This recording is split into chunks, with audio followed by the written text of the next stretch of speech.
C'est l'heure du journal de l'économie avec Myriam Mascarello. Bonsoir Myriam. Bonsoir Audrey. On commence par ce coup de poing de la Commission européenne à Microsoft, une amende de 561 millions d'euros. Ça fait mal. Ça fait mal, mais voilà, il faut tenir parole quand on parle à la Commission européenne, sinon voilà ce qui arrive, elle tape et elle tape fort. Effectivement, c'est 1% du chiffre d'affaires pour donner une idée de Microsoft en 2012, cette somme.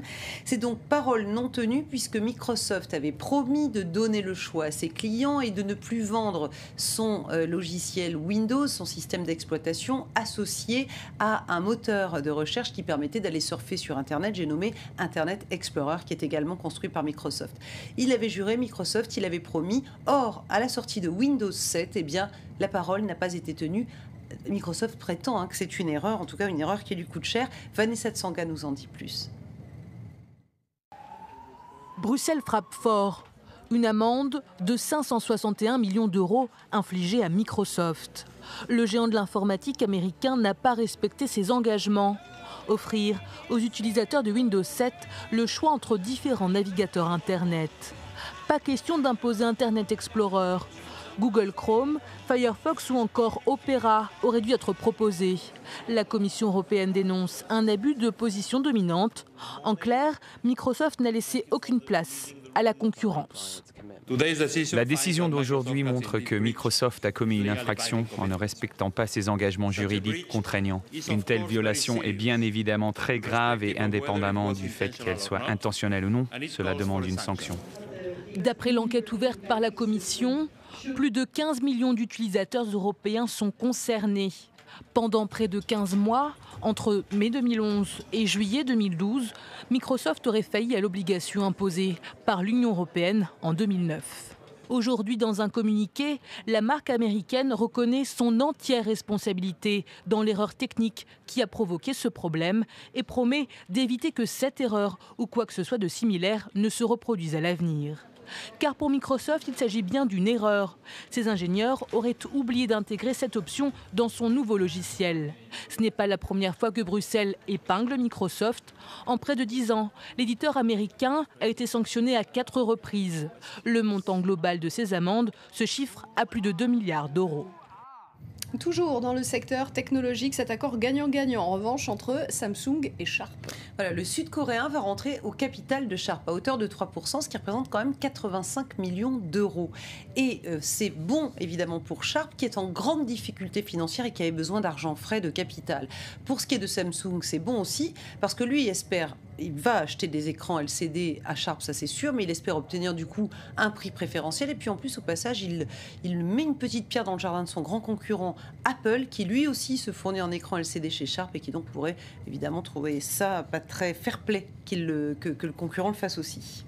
Du côté des marchés, le titre Microsoft, on en a parlé, est orienté à la baisse ce soir à la bourse de New York. Oui, puisque les investisseurs donc sanctionnent aussi cette amende de la Commission européenne. Cela dit, Wall Street est plutôt bien orienté et dans le vert ce soir encore, même si c'est moins fort qu'hier, car il y a eu de bons chiffres sur le front de l'emploi aux États-Unis. Les créations nettes d'emplois dans le secteur privé américain sont meilleures que prévu. Il y en a eu 198 000 en février et on en attendait 150 000. Et puis sur les places européennes, c'est un relatif calme après l'euphorie d'hier, dans l'attente de la réunion de la Banque Centrale Européenne. Paris lâche 0,35%, Londres termine à l'équilibre, moins 0,07% et Francfort finit en hausse de 0,62%. Et puis concernant le pétrole, la disparition d'Hugo Chavez n'a pour l'instant aucun effet sur le prix du baril.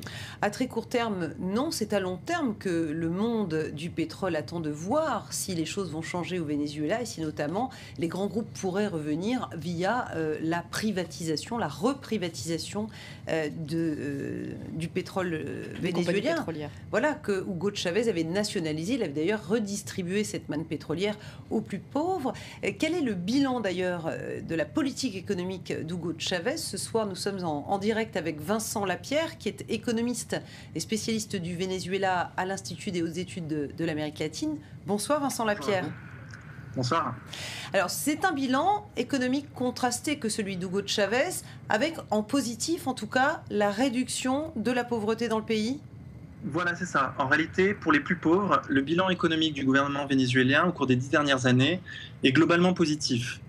C'est-à-dire que de ce point de vue, les statistiques sont éloquentes. Donc je vais vous donner quelques chiffres qui proviennent de la CEPAL, c'est-à-dire des Nations Unies. Le taux de pauvreté qui était de 51% dans les années 2000 est passé à moins de 27% en 2010.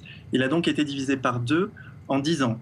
Le taux de pauvreté extrême, c'est-à-dire le pourcentage de gens vivant avec moins de $1 par jour, sur la même période, 2000-2010, est passé de 25% à moins de 8%. On voit donc qu'il a donc été divisé par 3 en 10 ans. L'IDH, l'indice de développement humain, est lui aussi en hausse très nette à partir de 2004-2005 pour atteindre les niveaux les plus élevés d'Amérique latine. L'indice de Gini, qui mesure les inégalités entre les revenus les plus élevés et les revenus les plus bas dans une société, a connu la même évolution. Le Venezuela est passé de l'un des pays les plus inégalitaires dans les années 90 au pays le moins inégalitaire du continent sud-américain à la fin des années 2000. Donc on l'a bien compris. Enfin, pardon. Oui, donc un dernier chiffre qui me paraît être le plus éloquent de la politique menée par Hugo Chavez au cours des 10 dernières années, c'est, selon l'UNESCO, l'analphabétisme a été éradiqué au Venezuela en seulement quelques années. Alors, on dit que Hugo Chavez est le président du peuple. Ces chiffres sont effectivement éloquents. On voit qu'il a travaillé pour les plus pauvres dans son pays. Cela dit, ce bilan économique, il n'est pas que positif. En négatif, on va dire que l'économie du pays reste vraiment essentiellement, plus qu'essentiellement, basée sur la rente pétrolière et que ce secteur pétrolier n'a pas reçu tous les investissements qu'il aurait fallu. Voilà, c'est ça. En réalité, ce qu'il faut bien comprendre, c'est que ces résultats sociaux qui sont incontestablement bons sont le fruit d'un investissement massif des revenus pétroliers dans les secteurs sociaux les plus fondamentaux, qui sont la santé, l'éducation, le logement, l'alimentation principalement. Mais ces programmes sociaux restent structurellement dépendants des revenus pétroliers. C'est toute la problématique de la sortie du modèle de rente pétrolière qui caractérise l'économie vénézuélienne. Donc, devant ce problème, qui ne date pas de Chavez, il date de plus d'un siècle, devant ce problème, il serait trop simpliste de dire que Chavez n'a rien fait pour changer les choses. Il a tenté de diversifier l'économie vénézuélienne vers une production agricole, construction de logements en particulier.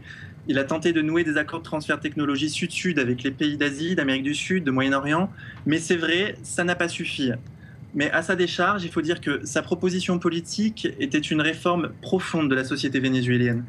Et force est de constater que c'est une tâche qui dépasse largement le temps d'un ou de deux mandats électoraux. Alors rapidement, est-ce que vous pensez qu'il y a en perspective une reprivatisation de ce secteur pétrolier vénézuélien ? Alors écoutez, le président Chavez sur ce point était très clair. Donc les partisans du Parti socialiste devront voter pour Nicolás Maduro aux prochaines élections présidentielles qui se tiendront dans 30 jours.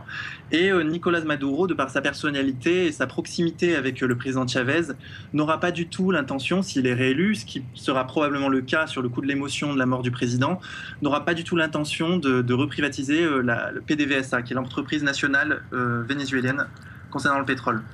Merci beaucoup Vincent Lapierre pour toutes ces précisions. En France, Renault annonce avoir trouvé un accord avec les syndicats, un accord de compétitivité. Voilà, les négociations sont entamées depuis des semaines et des semaines. Le but, c'était de résister à la baisse des immatriculations des ventes sur le marché européen, notamment qui frappe beaucoup les constructeurs français. Rien qu'en 2013, le marché va reculer de 5% en France.